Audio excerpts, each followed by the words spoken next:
ഇവന് ഭ്രാന്താണോ നമുക്ക് ഭ്രാന്താണോ? കേരളം ഒരു പ്രാന്താലയം എന്ന് പറഞ്ഞത് ഇവന്റെ വാക്ക് കേട്ടപ്പോൾ ശരിയാണെന്ന് തോന്നുന്നു. കേൾക്കാം. യേശുവിനെ ഒരു ബ്രഹ്മചാരിയായിട്ട് പ്രതിഷ്ഠിച്ചു. യേശു ഒരിക്കലും ബ്രഹ്മചാരി ആയിരുന്നില്ല. യേശു എന്ന വ്യക്തി അവിടെ ജനിച്ചിട്ടില്ല. എവിടെ നിന്നോ പോയി ജെറുസലം, ഗലീലിയ ആ പ്രദേശങ്ങളിലൂടെ 500 ചതുരശ്ര കിലോമീറ്റർ ചുറ്റിലുള്ള ആ സ്ഥലത്ത് യേശുവും കുറെ തൊഴിലില്ലാത്ത ആൾക്കാരും 10, 12 പിന്നീട് 22 എന്നൊക്കെ പറയുന്നത്, ഏതായാലും കുറെ ശിഷ്യന്മാരുമായിട്ട് ഇവരിങ്ങനെ അലിഞ്ഞു നടന്നു. ഒരു തൊഴിലുമില്ല, ജീവിക്കാൻ മാർഗം ഉണ്ടായിരുന്നില്ല.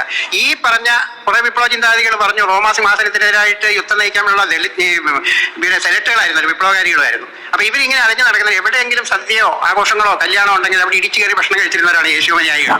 യേശുവിനെ സംരക്ഷിക്കാൻ വേണ്ടി കുറെ മധ്യവയസ്കകളായ സുന്ദരികളുണ്ടായിരുന്നു. മധ്യവയസ്കകളായ ഒന്ന് മേരി മഗ്ദലേനെ പറ്റി നിങ്ങൾ കേട്ടിട്ടുണ്ട്. വേശ്യാണെന്നൊക്കെ വലിയ കത്തോലിക്ക സഭ കണ്ടെത്തിയെങ്കിലും മേരി മഗ്ദലൈൻ എന്നുള്ള വാക്കിന്റെ സ്പെല്ലിംഗ് തന്നെ MAGDLINE ആണ്. മഗ്ദലൈൻ എന്റെ അർത്ഥം മഹതിയായ മഗ്ദലീനയാണ്. അതിനെ മഗ്ദലീനക്കാർ മേരിയാക്കി വേശ്യയാക്കി ഞങ്ങൾ മാറ്റിയെടുത്തു. അതായത് ഈ മഗ്ദലീനയുടെ ഒക്കെ ചെലവിലാണ് യേശുവും കൂട്ടരും കഴിഞ്ഞു പോകുന്നത്. അവർക്ക് നിത്യനിദാന ചെലവുകളും കാര്യങ്ങളും നടത്തി കൊടുത്തില്ല. ഇവനാണ് ഭ്രാന്തൻ. ഇവനെ പോലുള്ളവർ എന്താണ് പറയേണ്ടത്?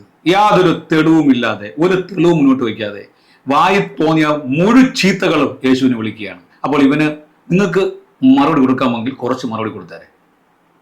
God bless you.